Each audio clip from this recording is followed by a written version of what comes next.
Ladies and gentlemen, welcome into podcast Room 303. Introducing one co-host with more nuggets than Chick-fil-A, Nick Morahan. Executive producer until we find someone better, Eric Washington. Nobody really knows what he does around here, Nevada Putnam. And now, the single greatest thing to happen to hosting in history, Jermaine Antonio Colon Mendez. On with the show.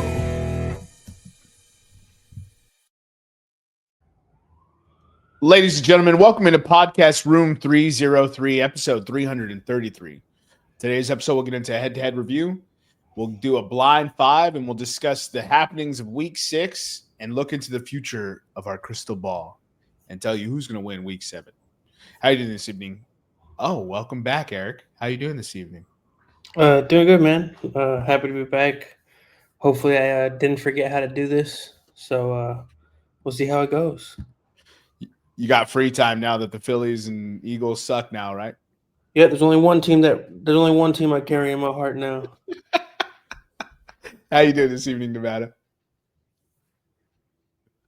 You're muted, brother. Your microphone might not be set up. So this is a professional podcast. I'll filibuster until you're ready to rock, dude. So speaking of doomsday, the Cubs suck and the Brewers suck as well. So I'm at least happy they're losing to the Dodgers, which is saying something because it's the Dodgers. How you doing this evening, Nevada? Yeah, I never thought I'd hear that. Choosing the right microphone is hard when there's two options.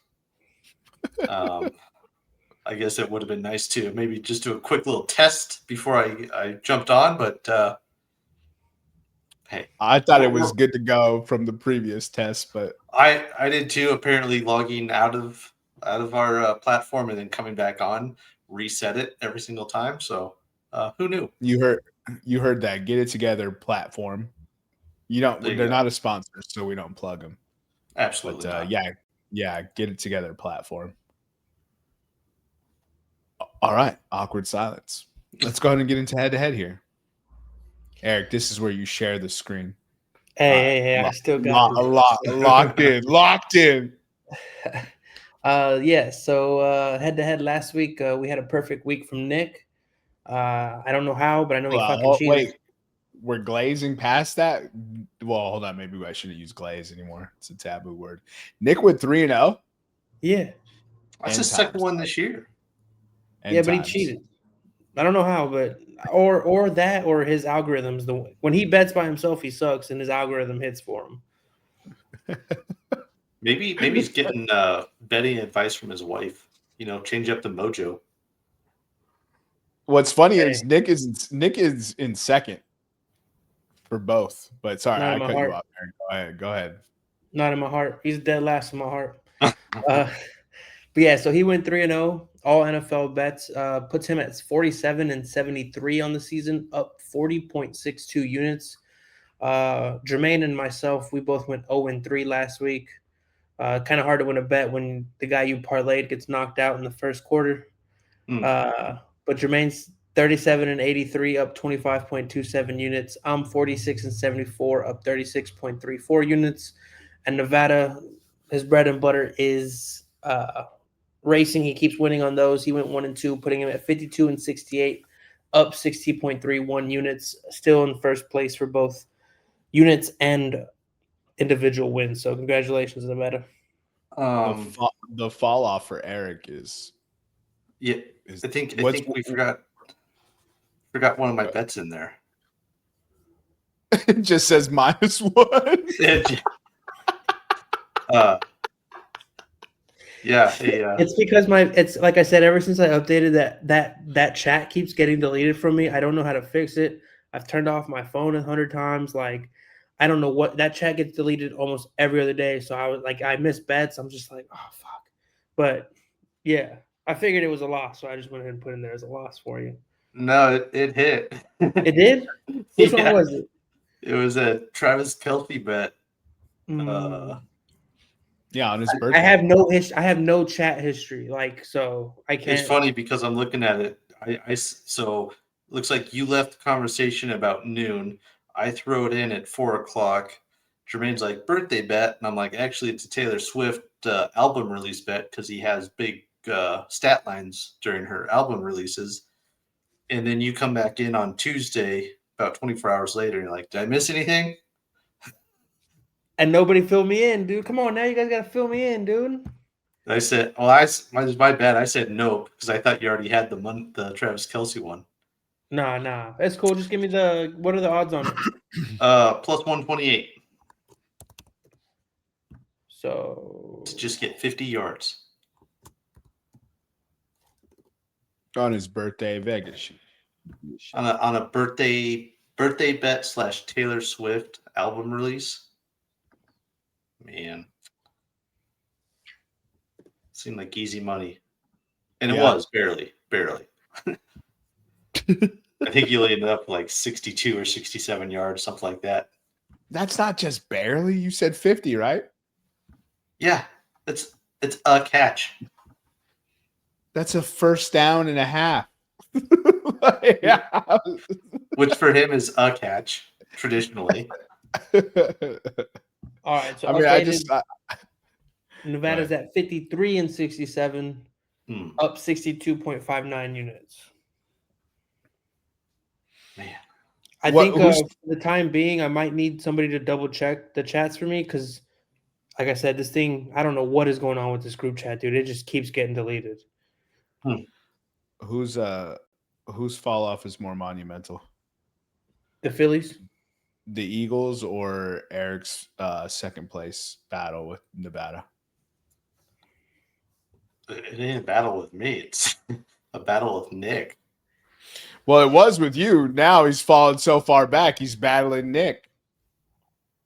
I wouldn't even call it that, dude. It's just it's down in the dumps all across the board for Philly sports, dude. And I include myself in that. Yeah. That month of October is just bending you over a barrel. How do you feel about that? I don't believe in the month of October anymore. My calendar goes September, November. Skipping Halloween straight to Thanksgiving. Yeah, dude. The devil month, bro. Love it. Tragic, October used to be a special place in his heart. Sucks to suck. I saw this today, Eric. Do you know what the last time the Eagles were 4-2 through the first 6 games? Wasn't it last year? It was. Yeah. And the sky was falling last year too. Remember that? Yeah, they were calling for Sirianni's head. No, I'm not doing that this year. And then I'm a normal fan now. No, and then they won like 18 straight games or something, whatever it is, 350 some odd days. Yeah, something like that. Yeah, it's so funny how we always forget how hard it is to win in the NFL. Well, here. We know how hard it is to win in the NFL. But when a team loses that's supposed to win, it's just like, oh my God. And it's like, take a beat. Take a beat. They have time to figure this out. They're the division leader right now. Like they've lost 2 games. And also our 2 best defensive players missed the game against the Giants. So I know I wasn't out there. So who's the second? Jalen Carter missed the game, and then Quinyon got hurt in the first quarter. Oh, you think Quinyon's better than Cooper? You think Quinyon's better than two of our top 3 players in our team on our defense were out. Y'all need a third corner. Dude, at this point, go get one of them XFL fuckers. See what he could do, dude. Because Keely Ringo and I'm not even gonna name the other cat, Adori. Bro, them boys just stay out there getting cooked. Wide receiver 3s, superstars. Yeah, I was gonna say if you guys are taking any prop bets on receivers, hammer anything Minnesota related this week. Because Quinyon might not play. Who's their number 3 now? Kai Felton anytime touchdown. It's probably Naylor. Oh yeah, Josh Naylor's still there, right? Yeah, because KJ Osborne's gone and he just poofed into the existence. But let's go ahead and get into blind 5 here. Oh yes, the return of blind 5. Well, we have 3 people now, so we can do it. Yep. First up is going to be UPS and FedEx. That's one choice. That is one choice, yes. Top 5 brand rivalries. Commercials. No. Brand rivalries is good. I don't know, 5. I ain't got no love, but it's like if they gave me those options, it's like strongly agree, strongly disagree, neither agree or disagree. That's probably where I would go. So going 5. Yeah. Yeah. All right. Next up, we got Home Depot and Lowe's. Oh, that's beef right there, dude. Competitors. That's a strong candidate for one, dude. It just depends on where you like to. Never mind. I almost did it, dude. Nevada knows where I was going with that too. I think I do. I'm lost. Lowe's is dead to me. I went to Lowe's, Nevada, to buy ratchet straps for my pickup. Yeah. Yeah. The chick at Lowe's told me they didn't have them. I was just like, hey, what aisle do you have ratchet straps? She was just like, don't have them. And I was just like, where am I? What store am I in? IKEA telling me they don't got them. All right, checks out. Lowe's, what are you in business for? There's no way. She couldn't have known what you were talking about, or she's just never paid attention to see them. There's no way they don't have ratchet straps. Bro, I left and had to go to Home Depot.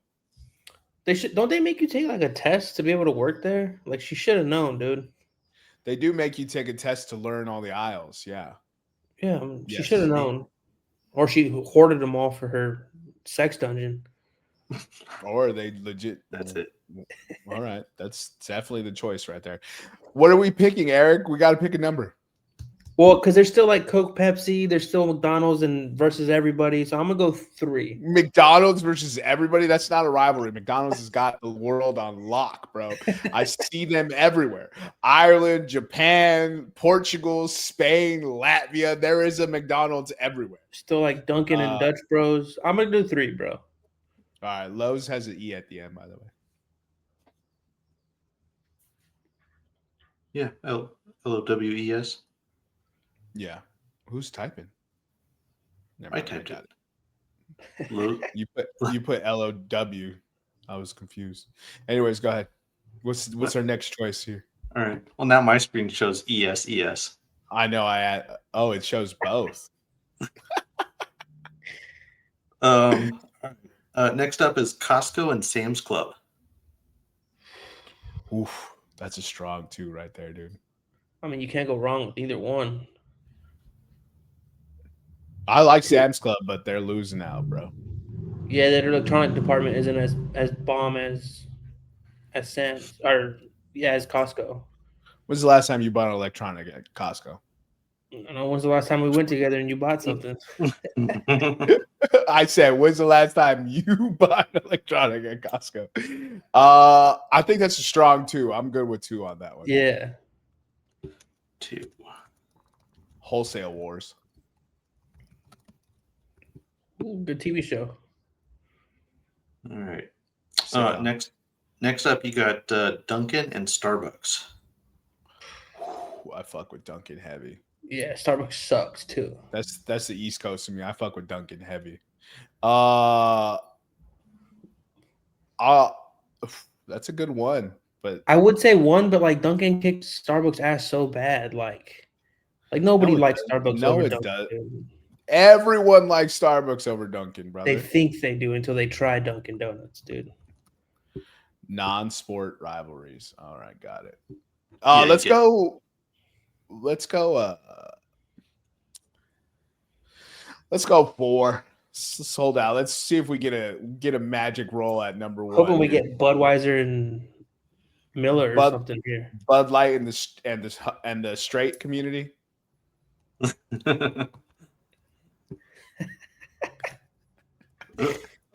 You were so slow on that, brother. Yeah. All right.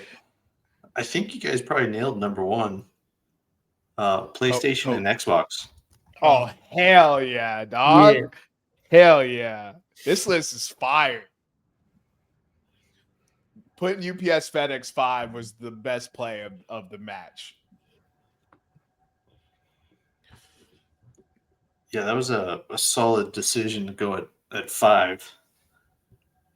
That's a fire list, dude. Non-sport rivalries. This one was fun. There's a lot of there could be a part 2 of this. Mm-hmm. I was thinking of Mickey D's, but I was like, I don't know who to put with Mickey D's. Do you go Wendy's? Do you go Burger King? Nobody. Yeah, They don't have competition. McDonald's doesn't have a rival, dog. The Golden Arches are the king, dude. Yeah, dude, they won. They won. In fact, they dominate so much. Burger King should not call himself Burger King. He should call himself Burger Prince. You thought that was gonna land better, didn't you? It did in my heart. Yeah, if you want fast food, you gotta go KFC, Popeyes. Yep. Cane's, Chick-fil-A. Cane's, Chick-fil-A, Taco Bell, Del Taco. Whataburger. Whataburger can compete with McDonald's. Whataburger In-N-Out is a good one, yeah. Somehow that has become a real debate. Because all those California hipsters moved to Texas. Yeah, and they're ruining it. It's the new Qdoba Chipotle. Never even had Qdoba. Bro, first of all, I like the third option, the one that people don't talk about. Moe's Southwest Grill. That place is fire. They make a super thick crunch wrap, dude. Just imagine a crunch wrap, but thick with like fresh ingredients, and you're not drunk, and it's good. Applebee's and Chili's. Applebee's and Chili's, Yeah. Pepsi and Coke, Powerade and Gatorade. Me versus alcohol. Yeah. We'll probably have to make a couple more of these. Yeah, you've got a very. I mean, we won't be able to guess the title because we'll just know now. Right. But there's still a lot of really good ones to go. Right. Did you read back the list already?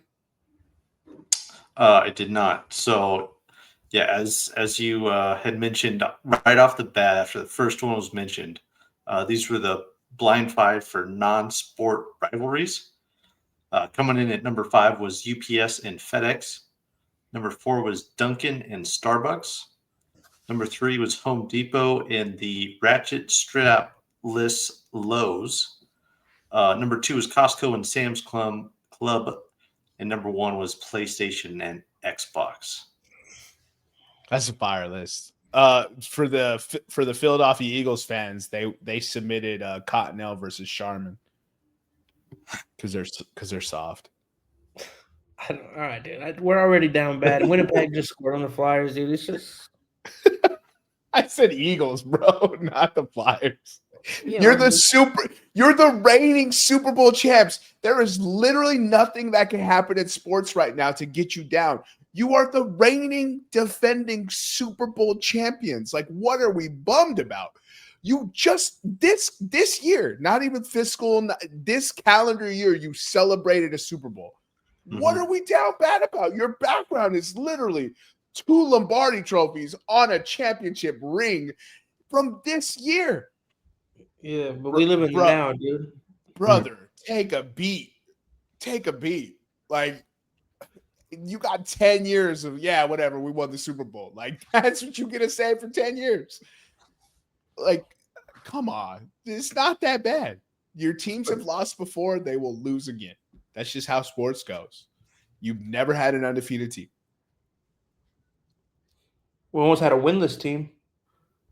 2012 Sixers. No, brother. They took a while to get a win, but they weren't close to winless. Hey, out of 82, they only won 10. That's pretty much winless in my eyes, dude. Well, yeah, you're always also 4-2 is the end of the season, bro. This team can stumble into the playoffs still. That's all I'm saying.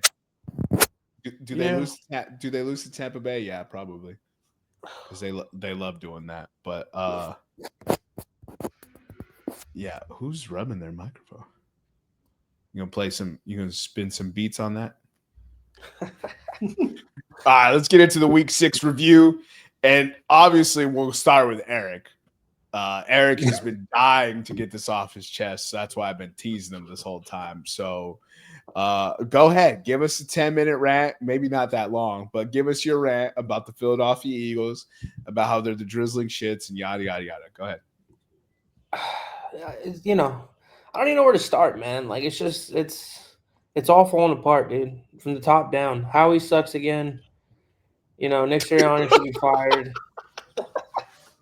I kid. Nah, honestly, you know, Jalen Carter being out was a big thing. Quinyon Mitchell getting hurt in the first quarter was a big thing.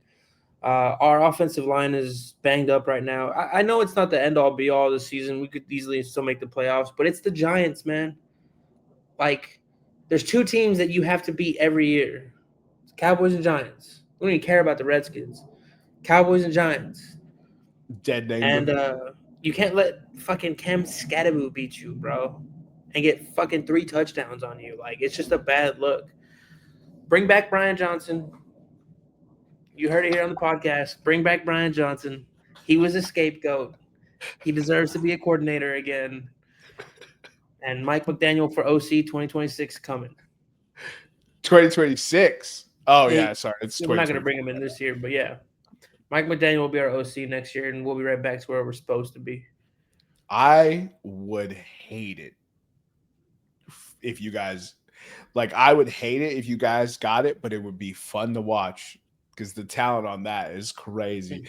But the team is too good already. They need some sort of chink in the armor. Here's what I'll make a bargain with you, Eric. I'll allow Mike McDaniel, the most creative offense of the last 4 seasons.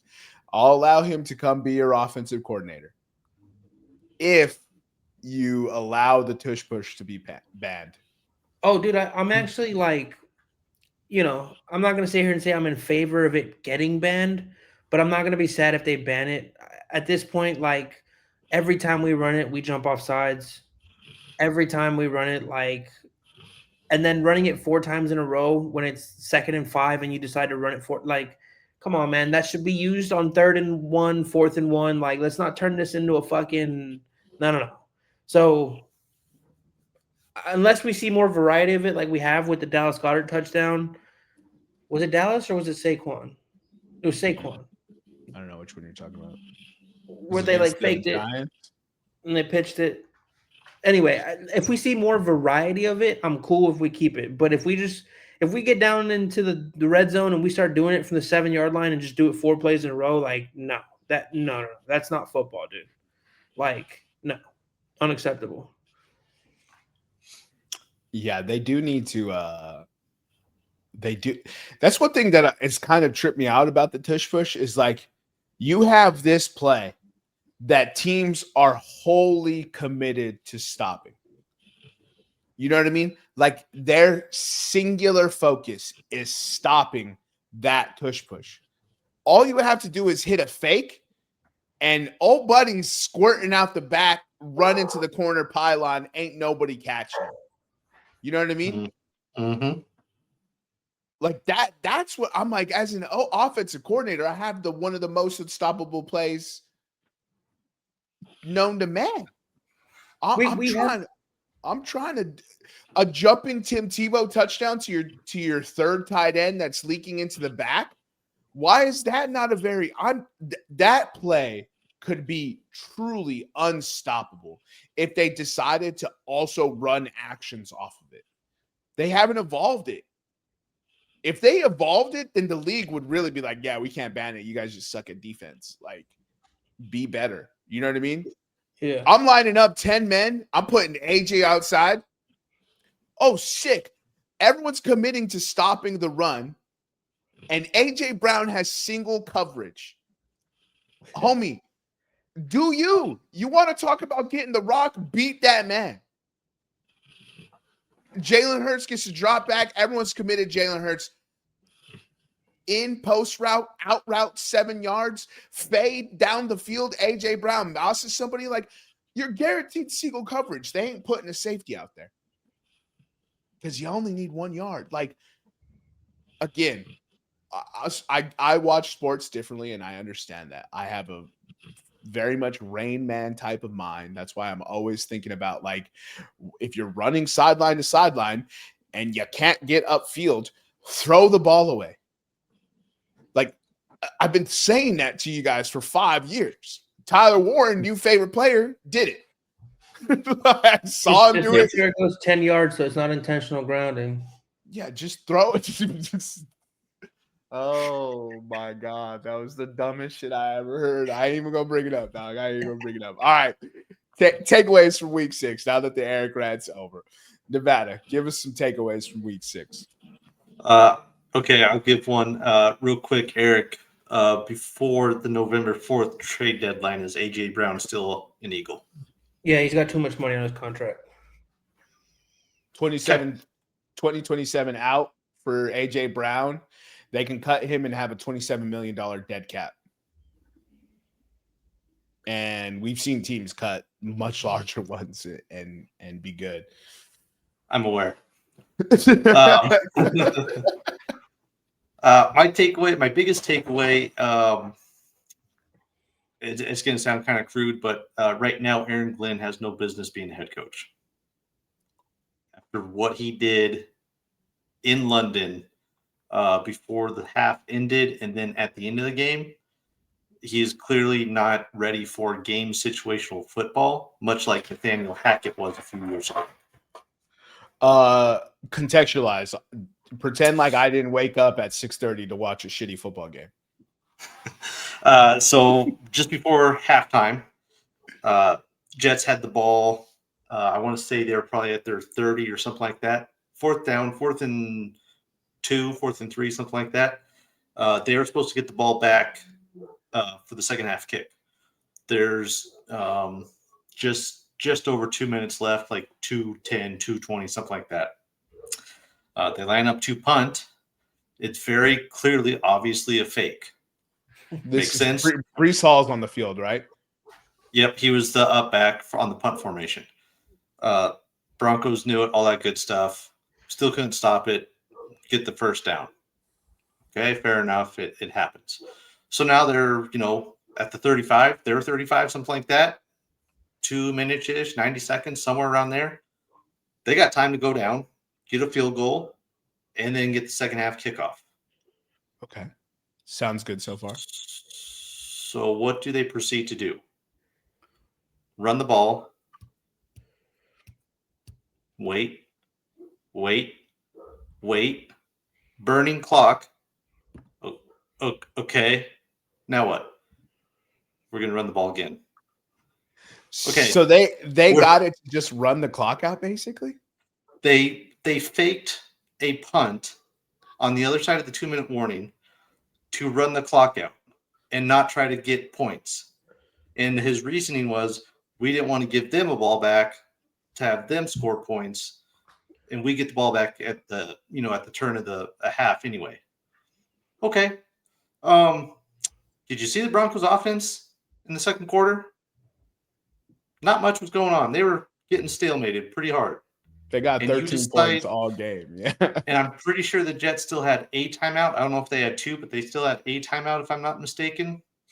It was so bad that Rich Eisen and Kurt Warner, who were calling the game, specifically Kurt Warner, said, I don't know what the strategy is here. What are they doing? And he sent out a tweet, says, can someone please explain to me what the strategy was here? Because it does not make any sense. He was tweeting mid-game. That's how bad this game was? Yes. Yeah, I mean. Then you flip over to the other side. They are down 13-11. It's 4th and 8. Kicker's Nick Folk. Obviously older, but he's still, traditionally one of the stronger guys in the league, kicking-wise. Instead of they're going to decide to go for it on 4th and 8. Mind you, their net passing yards for the game were -10 for the game. They're going to go for it on 4th and 8 instead of kicking a 62-yard field goal for the win. They could have won this game. That would have been with I think it was like 70 seconds left. They would have gone out by 1. Instead, they're going to go for it on 4th and 8. Damn. If it's 4th and 4, 4th and 5, all right, that's manageable. You're talking 4th and long, which the Broncos eat up long downs. They got the most sacks in the league. They're on pace to have the most sacks all time in a season. They sacked Justin Fields 9 times. They have minus 10 passing yards net in the entire game. And you're going to try to pick up 8 yards? I mean, I guess he would be judged either way for that decision, either a 62-yard field goal or going for it on 4th and 8, kind of a tough situation. But in a low-scoring game like that, might try to punch it through with 3 points. Or maybe if you had actually had some game management at the end of the first half, you could have picked up those 3 points, and it wouldn't have mattered. Those are decisions that head coaches make, and I don't think Aaron Glenn is ready for that stage, much like Nathaniel Hackett was not when he was here in Denver. That's a coach that doesn't trust his ball club. And like, do you say you can't trust the offense, or you can't trust the defense, you can't trust both? It sounds like he doesn't trust anybody.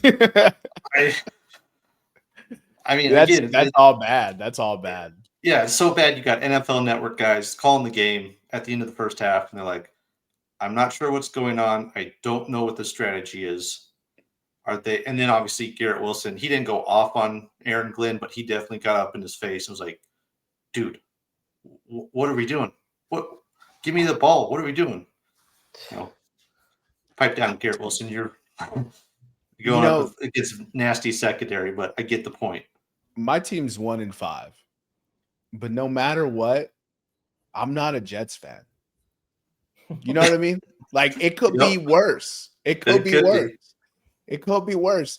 And I'll tell you what, one of my takeaways, professional podcast, Spencer Rattler is going to be the Saints starting quarterback next year. No first round QB for us. We're taking defense first round. We're taking DT, D end, outside linebacker. We're taking something defensive. And Spencer Rattler will have next year to prove it again. And if Spencer Rattler stinks next year, then we got Tyler Shuck to come in and see what he's got. So we're back in the Arch Manning sweepstakes, boys. I'm 1-5, and we up out here, boys. Fuck it. He can't throw football either, but fuck it. At least we got a Manning on our team. We got something to get hype about, dude. We're back. There's no quarterback I want in this draft. There's none. The only one I even remotely have an inkling for, like desire, is Ty Simpson. And this is his first year starting. Young man, do yourself a favor. Go back, collect the NIL money, and then come out next year. Do not come out after 12, 13 starts. It's kiss of death. It does not work. I don't want to see it. I don't want to see it for any quarterback. So especially him. You don't have to come to the Saints. Just go back to Alabama and you'll be fine. Don't worry. There's going to be a bad team ready to draft you next year. I promise you that. It's going to be the same group of bad teams. Don't jump the gun. Hey, whoa, that feels a little targeted. Fuck you. All right, Aaron, give us a takeaway from week 6. Dude, I didn't catch much football. So I think the only games I caught were the Monday night games. I guess the takeaway I could take from it is, dude, I got nothing. This is my first week back. I'll be watching some more football. I'll have better takes for you guys coming soon. I've only seen like 5 games all year, so it's been a rough year. I did want to pull this up. I was going to do a comparison real quick. If you guys want to filibuster while I pull it up. All right, yeah. So the other takeaway I have is there is no dominant team this year. There's no clear-cut favorite on either side of the house, which is going to make this postseason absolutely electric to bet. My team won't be in it, so I don't care who wins. But for betting wise, the postseason gonna be electric. You best believe your boy's gonna be on some dogs in the postseason because they be barking. Have you noticed primetime dogs are absolutely smacking the spread this year and straight up?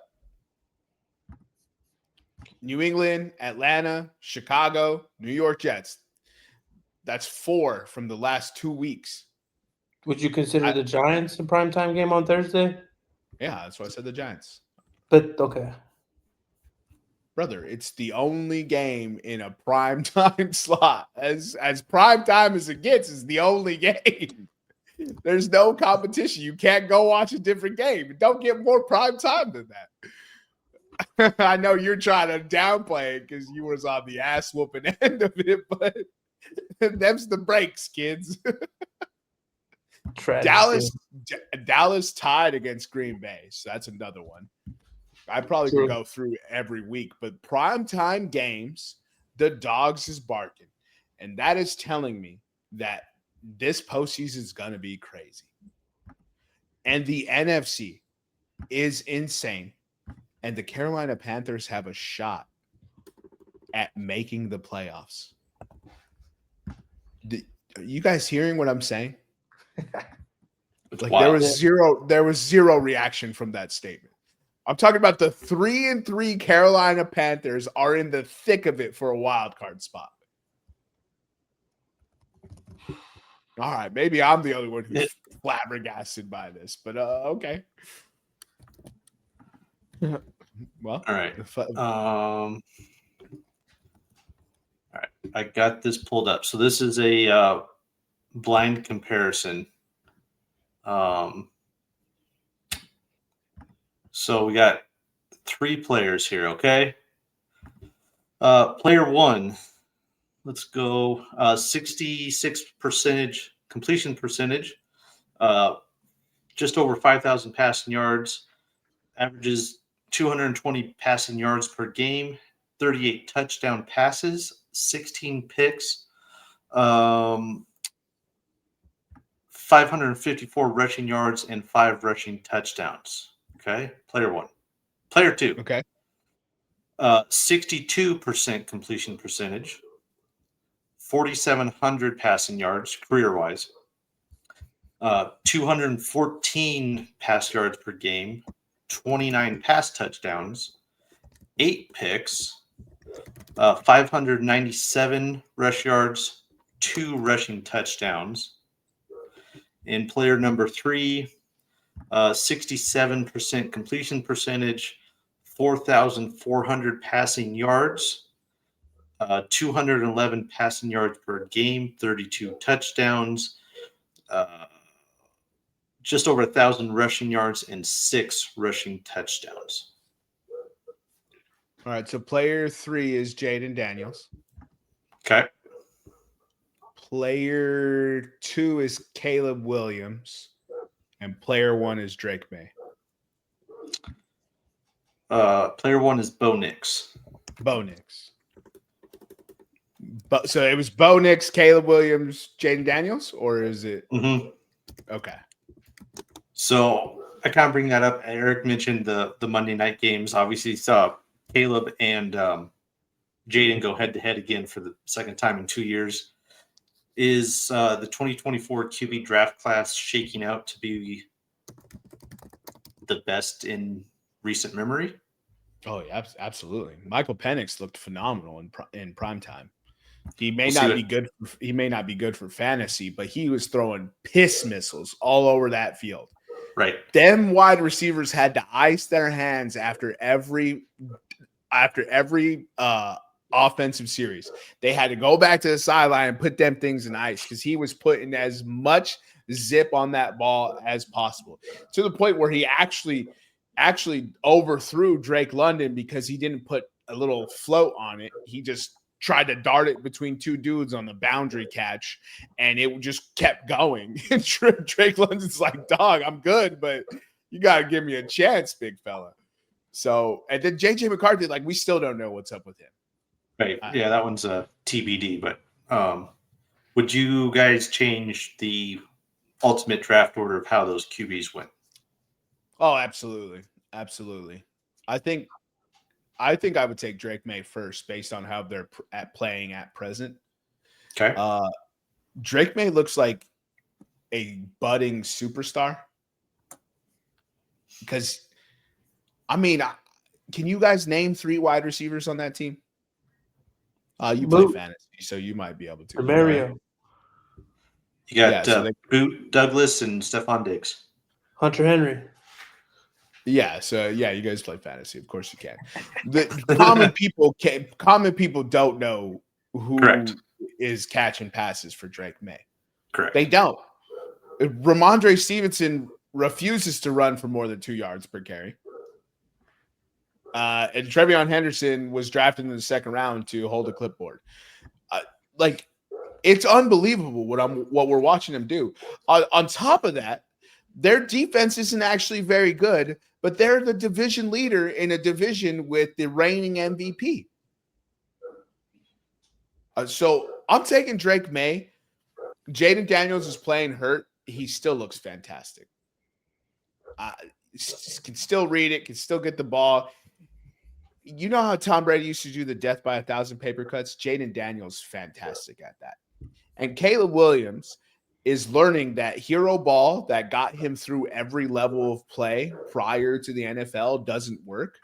And he is changing the way he plays the game, and he's taking what defenses are giving him, and he's keeping his team in ball games and not taking unnecessary sacks, and he's playing good football.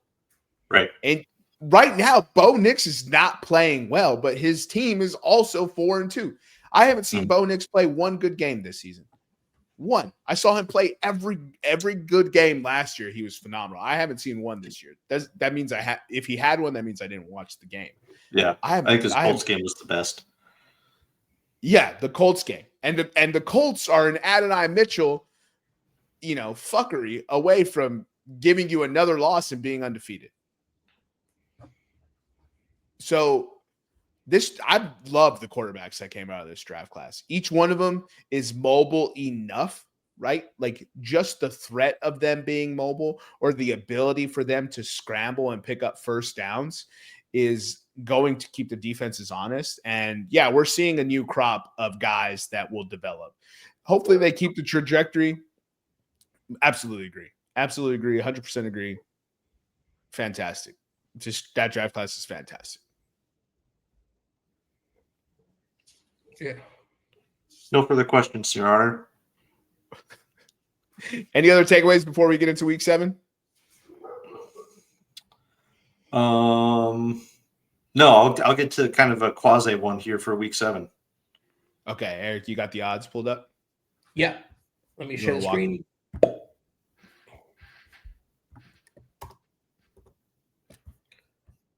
Boom. There we go. They're looking good on your guys' screen.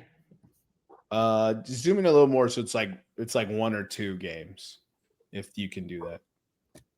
There you go. Boom, that works. Enhanced. No, that works right there. That's good. All right. You said you have a take, Nevada, or you want to just get into when the game pops up, you'll let us know. It'll be for the first game on Sunday. Okay. All right. So tonight's game, divisional rival, Pittsburgh's heading into Cincinnati.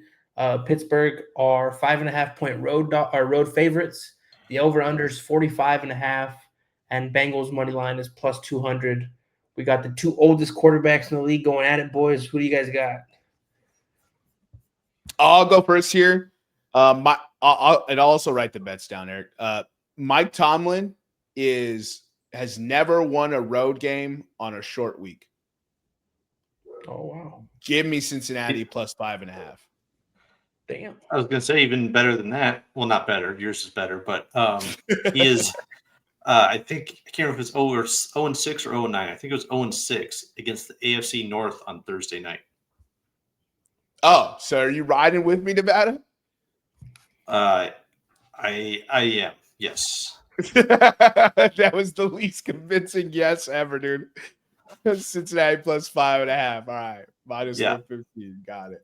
Oh, for those of you keeping score at home, through 6 weeks, I'm 16-24, and Nevada is 19-25. All right. Any other action on that game, boys? Honestly, the under is pretty juicy. I'll stay away. I don't want to put too many bets on one game. I'd probably hammer the under. I'll find a prop and I'll let you know. All right. While he looks that up, let's move into the next game there, Eric. All right. So the first game we have here, I believe this is a London game. Yes. The Los Angeles Rams at the Jacksonville Jaguars. The Rams are 3-point road favorites. The over-under is 44.5. Jags money line is plus 140. Man, it is a London game, right? No, it is. It's at 6:30 a.m. That's correct. Yeah. So for those of you, T. Higgins anytime touchdown plus 215 for Nevada. Go ahead. I was going to say this London game kind of goes into what Jermaine and I talked about last week. The favorites, I don't have the numbers in front of me, but they're basically, what do we say, 75%, 78% straight up? Straight up, yeah, it was ridiculous. It was like 71% or something like that. Yeah. And then like mid-60s or something against the spread. Mm-hmm. I'm going to take the over. Why not? At some point, one of these London games has to go over, right? The international fans don't believe that professional football teams score touchdowns. No kidding. But the Rams is at least a competent offense that should put up a solid performance. They haven't announced anything. The truth, bro. Sorry, what was that? And Trevor Lawrence is the truth. I've been saying that since day one. Nah, chill out. Chill out with that, bro. He's better than Justin Herbert. I don't want to hear nothing. Justin Herbert almost lost to Tua and the Dolphins with Tua throwing 3 interceptions. I want to hear nothing from nobody. There is no defense for Justin Herbert right now. Win a playoff game and then come talk to me, Justin. I got one defense for Justin Herbert. When he threw those 4 picks, at least he didn't throw his teammates under the bus. Fair enough. Yeah, that's more of a Tua thing than a Justin Herbert thing. So I don't know. Defense for Justin Herbert. He can't. It's hard to concentrate. Doesn't have a lot of energy. Have you seen his girlfriend? You sound like one of those old. Yeah, like Brent Musburger. You sound like one of those old boxing coaches. You better not. No hanky panky. No hanky panky before the big fight. Oh man. I was gonna say, look, Puka. I don't know if he's out or in. If Puka is out, do you still want this over? In McVay, I'm going under the assumption that he's in because he was able to come back in the game and play. Okay. In Baltimore. So that's what I'm working on. I bet. So I'm actually going to take, man. I just can't bet with Trevor Lawrence, man. Give me the Rams money line. I just can't do it, dude. I know he beat Patrick. He was never my boy. Never once. He's my boy when I'm making fun of Justin Herbert because he came back from a 27-0 lead to beat everyone's top 6 quarterback, Justin Herbert, in the playoffs. No, Justin Herbert needs to prove me wrong. And I'm standing on that hill because I'm so sick of buying into it and then seeing him just he's Jekyll and Hyde every week. It's annoying. It's annoying.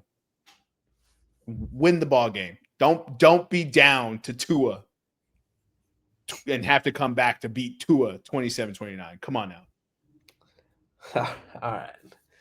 We'll move into the first stateside Sunday game. New England heading into Tennessee. Mike Vrabel back at his old team, his old stomping grounds. New England are 7-point road favorites. The over-under is 42.5. Titans money line is plus 295. What do you guys got? Look, I believe in post-firing bumps. I really do. but Mike Vrabel revenge game kind of trumps that. And I feel like Tennessee fired Brian Callahan so that way he didn't have the chance to be the coach that replaced Mike Vrabel and lose to him. Because fun stat, since they fired Mike Vrabel, since they fired Mike Vrabel, remember he took a year off. Brian Callahan is 4-19. Mike Vrabel took a year off. He has come back and he is currently 4-2. So since they fired Mike Vrabel, the Tennessee Titans have the same amount of wins as Mike Vrabel in a 6-game sample size. That's why Brian Callahan got fired. They wasn't trying to have the narrative and the conversation of Mike Vrabel having 5 and Brian Callahan having 4 and 20 losses. They wasn't trying to have that conversation. They said, look, you suck. You're not going to be able to fix this. Goodbye. They got out in front of the story. That's what the Tennessee Titans did. And they robbed a special moment from us. Look, Mike Vrabel by 1 million. I'm going to bet New England minus 10.5. Screw your coaching bump. Cam Ward, prove me wrong. I do not think you're good as of right now. I think you can get good. But right now, you ain't it, kid. 10.5 is 138. Yeah. Yep. I'm inviting the hook. I'm inviting the hook into my life. That's how little I believe in the Tennessee Titans. With the coaching bump, that's how little I believe in them. I invited the hook into my own bet. I added points and put a hook. That's how little I believe in this Tennessee Titans. Do the Titans have any good secondary players that they could trade to us? They have that kid from the Chiefs. The Chiefs traded him to the Titans. Snead. Yeah. The Jerry's. Yep, that's right. Snead. Yeah, because he ran down DeMarcado in the Arizona game when he fumbled at the goal line. Brother, we've had 3 this season. What's crazy is the Indianapolis Colts have had 3 in the last 2 years. Somebody's not coaching right, dude. Brother, they're 5-1. I don't think we can say that. And sometimes we have to blame the players. They'd be undefeated if the players wasn't stupid. That's all I have to say on that one. But let's kind of speed this up. Any other action in this New England-Tennessee game, Nevada? No, I agree. The new head coach bump and Mike McCoy, I don't know what to expect from Tennessee. I'm going to stay away. All right, bet. So the next game, Philadelphia's heading into Minnesota. Philadelphia, I don't know how, are 1.5-point road favorites. The over-under is 43.5, and if you want Vikings money line, it's plus 105. 3 words for you, Eric. Carson Wentz revenge game. It's 4 words, but one of them got intercepted. That's how you're the favorite. That's all I'm saying. That's how you're the favorite. I don't trust this Philly defense. I don't know, man. Over. I'm taking the over. I don't know. Fuck it. Yeah. Good time for a wide receiver prop bet for any Minnesota wide receiver. I'm just saying. Oh, dude, give me that. Give me who's the third option? Jonathan Naylor. Josh Naylor. He is plus 500. Give me that, dude. Naylor anytime touchdown plus 500. We can get Adam Thielen for 1,100. Oh, yeah. You know what? Get white on white crime, dude.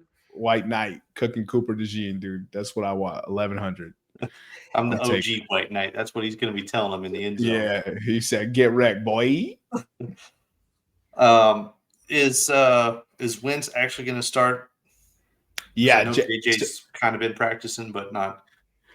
Kevin O'Connell has said that he will not start a game until he's fully able to prepare for the game. He was a limited participant on Wednesday, so he's not fully able. Okay. I'm going to go Jalen Hurts over 210 passing yards. Jesus Christ, you hate What game have you been watching? Well, I figure if nothing else, if they end up getting down, they're going to have to try to catch up, and that running game sure ain't going to do it. Damn, that was a backhanded. That was a backhanded bet. I saw you sneak that in.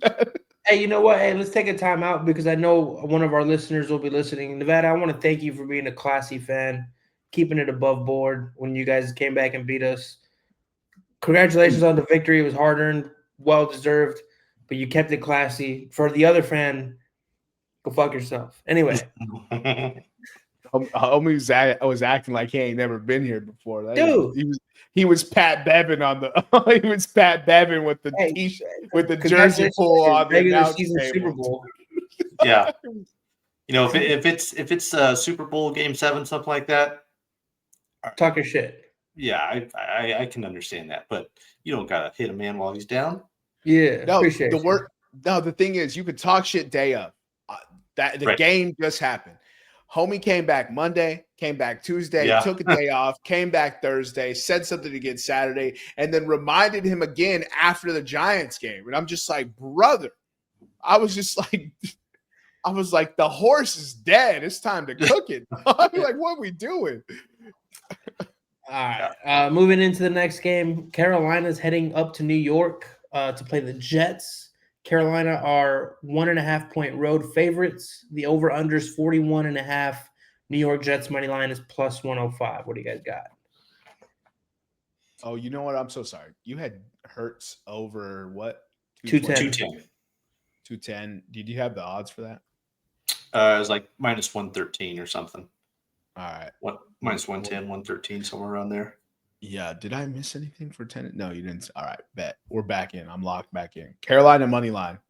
I mean, I would take the one in the hook, but it's really not much difference in juice. So Carolina money line minus 125. Garrett Wilson's out. Justin Fields couldn't throw the rock when he had Garrett Wilson. We think he's going to throw the rock now? Like, no. The under should be hammered in this game, though. Yeah, I'm going to regret it, but I'm taking Jets money line. Brother, you hate yourself. You just gangbanged on Aaron Glenn, and now you're taking him to win. He absolutely did do that. I did. Yeah, I think it's more so because I can't trust the Panthers quite yet. I'm still scared of the Panthers. Where I feel like the Jets are at this point in their season. What do we have to play for? Let's just go out there and play reckless and try to get a W. I mean, the Panthers held the Atlanta Falcons scoreless and beat them 30-0. And then they and then they had a shootout with the Cowboys and won somehow. Yeah. They're on a 2-game winning streak. They got the Jets. I don't know, man. They almost beat the Cardinals. They got worked by the Patriots. They didn't show up against the Jags. So the Jags are a good ball club, though. I get that, but we're talking week 1. It's everybody's week. I just can't trust the Panthers yet. Fair enough. This seems like a game where the Panthers would play down to their competition. Well, okay, take a passing prop then? Who's catch the rock in New York? If you think they win and somebody's doing something, take a prop. You got to now. I don't think the passing game is going to be what gets them going. I think it's going to be Justin Fields running.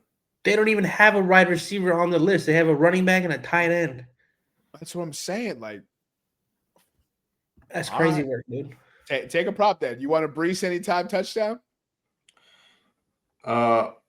Give me Justin Fields 40+ rushing yards. Fields over 40 rush yard or 40+ rush yards. That's minus 121.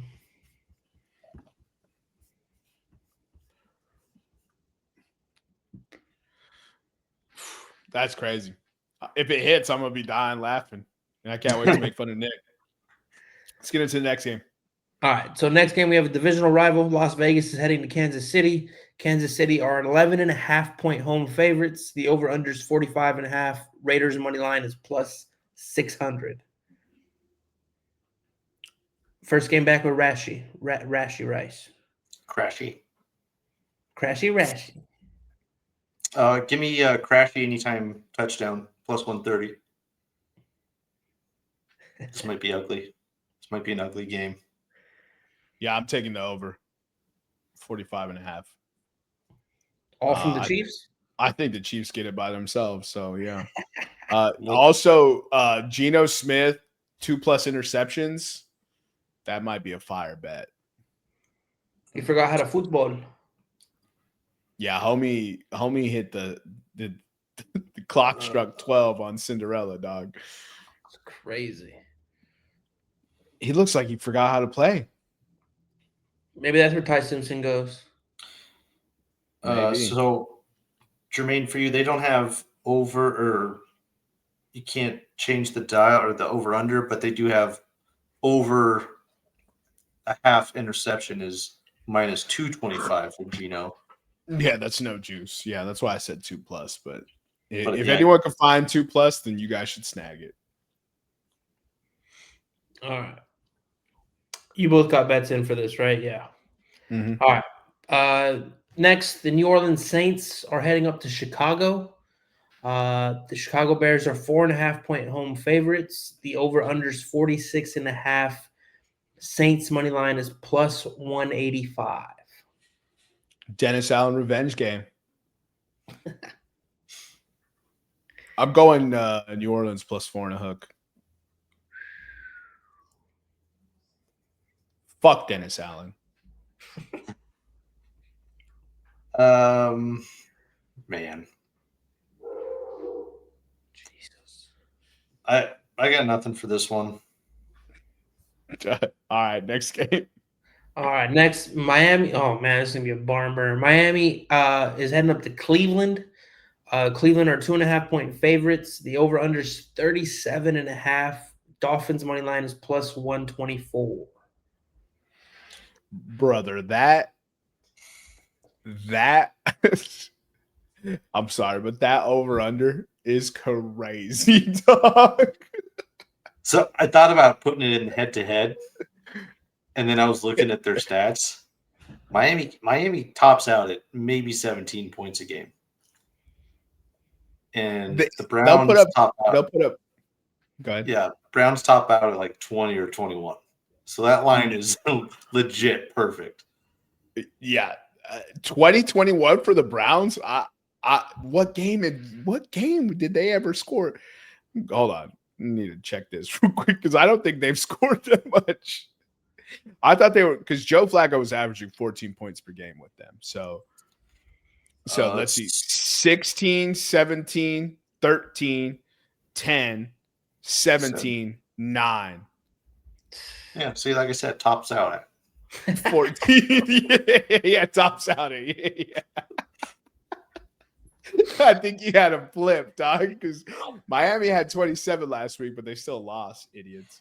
Yeah, Miami had 27, 24, 27, 21, 27, and 8. So this one right here, I think Cleveland wins the game. The bet to take, I won't be taking it, but the bet to take is Cleveland over team total. Because that defense for Miami is trash, and the defense for Cleveland is legit. So I expect a defensive score or some sort of shenanigans from Cleveland, and then I expect them to get 14 plus a field goal, and that puts them into a crazy stratosphere of topping 20 points for the first time this year. But I ain't taking none of that, so let's go ahead and move into the next game. All right, so our first afternoon slate game, New York's heading to Denver. Denver are 7-point favorites. The over-under is 39.5. Giants money line is plus 285. Denver should win this game. Their offense is still pissing me off. I'm sure Nevada feels the same way.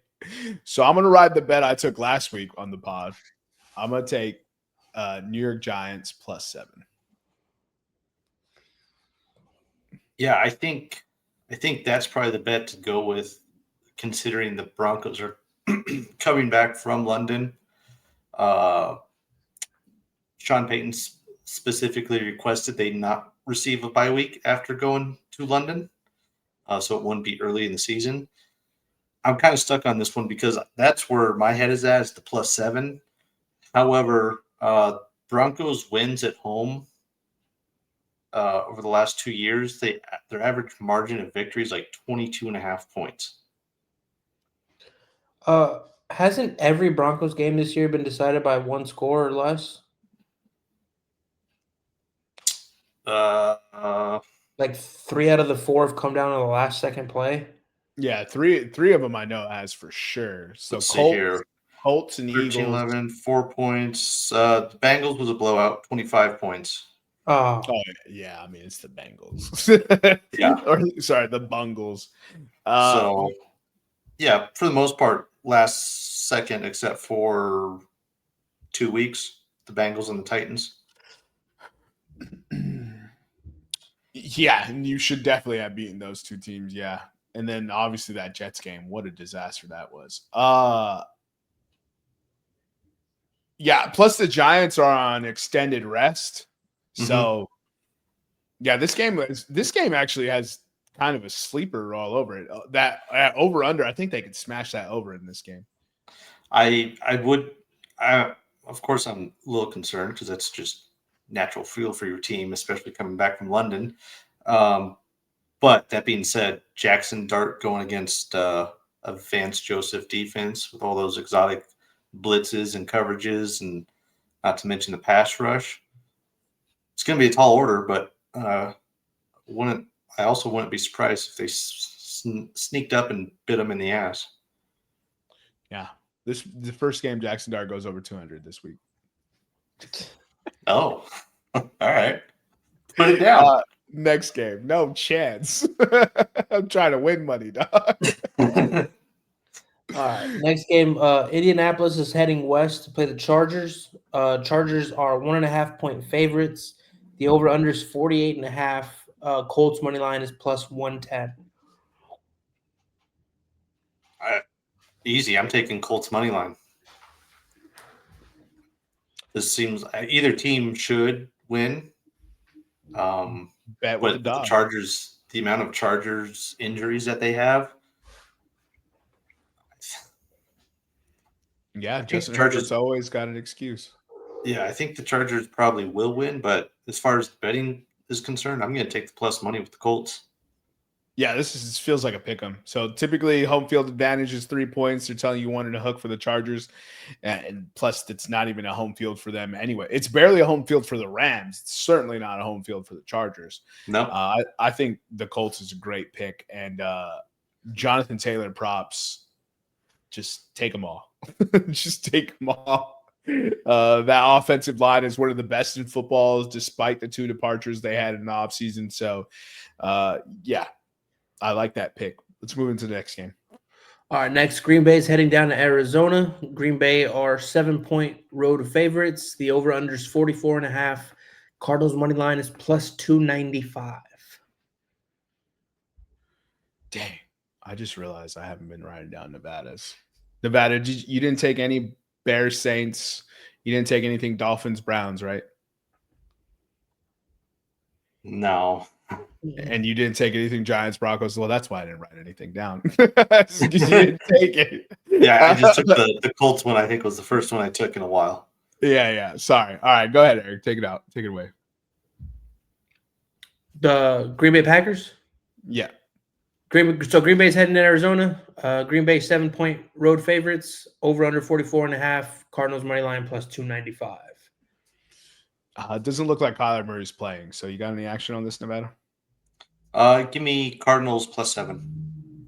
Kobe Brissett, one of the best backup quarterbacks there is in the league. Nevada learned from last week. I think he took the spread against the Cardinals and got burned. I did, yes. Look, this Green Bay team, not as good as I thought they would be. No. I don't dislike what I'm seeing. I'm just not like wholly convinced that they're anything special. And Micah Parsons, thus far, Dallas Cowboys look like they dodged a bullet by not giving him that contract. So, lot of life on that contract. So let's not take that, snip that, and say that I think Michael Parsons is done. But thus far, I'm not impressed. Let's move. I'll say he's barbecue chicken. Yeah, you also said the same thing about Aaron Rodgers, and he leads the AFC North right now. Anybody can win the AFC North, dude. Come on now. Shut your ass. All right. Next, Washington. We have a divisional rival, Washington, heading to Dallas. Washington are 2.5-point road favorites. The over/under is 54.5. Dallas money line plus 114. Go ahead, Nevada. This is wild, but I'm taking the over. I was already writing it down for me as well, brother. Oh, that's perfect. Have you seen the Washington defense? It's barely better than the Cowboys defense. Yeah, they're pretty similar. Dallas definitely takes the cake as far as being the worst, but that's not saying that Washington's is much better. And both offenses are pretty darn explosive. Both looks like top 7 offenses point wise. So CeeDee Lamb confirmed today that he will be playing Sunday with no limitations. And one concern for the Washington Manders is Terry McLaurin and Deebo Samuel both did not practice today.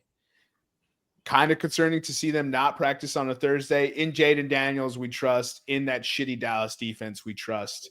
Fire up 54.5. It's Vegas. It's not high enough, you pussies. All right. So our Sunday night game, Atlanta's heading up to San Francisco. San Francisco 1.5-point favorites. The over/under 47.5. Falcons money line plus 114. Does anyone know Brock Purdy's not playing this week, right? He hasn't practiced this week, so. Okay. George Kittle's practicing, though. That's good news for my fantasy team. Yeah, look, man. Brock was limited at practice today. Oh, limited. Okay. Nevada, you got any action on this? I'm probably going to go with the running back. Actually, let me go with let me get the Falcons on the line because their defense has been waking up. And then I'm also gonna have to throw some Bijan and CMC props together. Parlay? Potentially, since they are the 2 most dynamic backs in the league. I was actually told that CMC is not the best offensive weapon in football. Not in football, but as far as running backs concerned, he is absolutely the best offensive weapon in football. 100%. He can do what a wide receiver does, stat line wise. Over Bijan? Yeah, right now, yes. Yeah, Atlanta's barely figuring out how to use Bijan. Like that game, yes, I know recent memory has Bijan dominating the Buffalo Bills, but let's not act like they have used Bijan like that his whole career. Atlanta is stupid. We're not concerned about his whole career. We're talking about right now. Right now, at present, yes, CMC. So they don't have CMC stuff on here right yet, but for now, give me Bijan. Well, that's interesting. Give me Bijan rushing and receiving yards combined 130 is at plus 113. Plus rushing plus receiving over 130 plus 113. Okay, cool. My brain shut down while you're telling me that. No, look, if they keep using Bijan like that, I'll be like, finally, you understand why you drafted him at number 7. But Atlanta doesn't know how to use Kyle Pitts. They drafted him. They drafted Bijan Robinson and insist on using Tyler Algier. So, yeah, it's frustrating. Let's get into Monday night. All right, so we have 2 Monday night games again. The first one, Tampa Bay is heading north to play Detroit. Detroit are 5.5-point home favorites. The over/under is 52.5. Buccaneers money line is plus 210. Chris Godwin and Bucky Irving are already ruled out from this game. Baker Mayfield is making a strong case for MVP. They continue to win. when the clock strikes 0. It is pretty impressive what they're doing down in Tampa Bay. And the Buccaneers seem to play the Detroit Lions really, really tough. Nevada, what you got on this? Yeah, it also looks like Emeka Egbuka probably not going to play. He has not practiced at all yet. I think this one's kind of like the Washington and Dallas game. I think this should be a high-scoring game. Granted, it's not because of bad defenses. It's just because they're both very good offensive teams. So I'm taking that over 52.5. Oh, well, I don't think Detroit's defense is very, very good. But yeah, over 52.5. They're pretty much top, depending on which metric you look at, top 11 or 12. When I watched them, Tampa's defense. When I watched them, but I also didn't. I'm not saying Tampa's is good. When I watched them, their defense looks terrible every game. I'm always like, why does everyone just think they're good? Like, they got undressed in the second half by the Kansas City Chiefs, and it was telling. I think that's more so the Chiefs waking up and being the Chiefs than it is the Lions defense. I mean, if you got a good defense, you got a good defense. You got to stop the good. You got to stop the good teams. No, isn't that what a good defense does? Who's been able to stop the Chiefs' offense in the last 5 years? Philadelphia Eagles.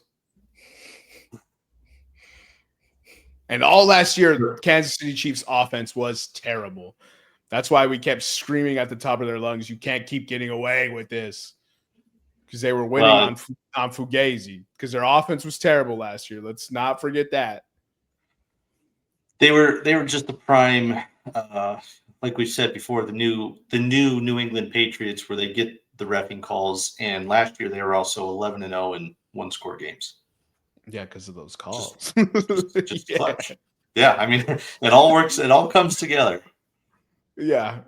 Look, I would go undefeated in one-score games too if I had the referees throwing phantom flags, bro.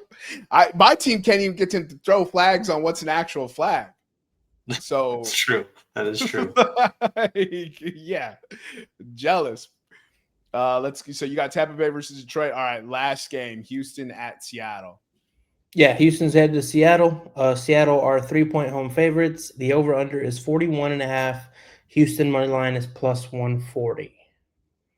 I'm taking Seattle -3. And if those of you at home feel froggy, feel free to buy points. I think Seattle beats the brakes off this Houston Texans team. Really? Yeah. Because I don't trust the Houston Texans offense. Their defense is phenomenal. The offense up in Seattle looks fantastic right now, though. And we all owe Sam Darnold an apology. Because, goddamn, that boy is slinging the rock. The Jets owe him an apology for drafting him.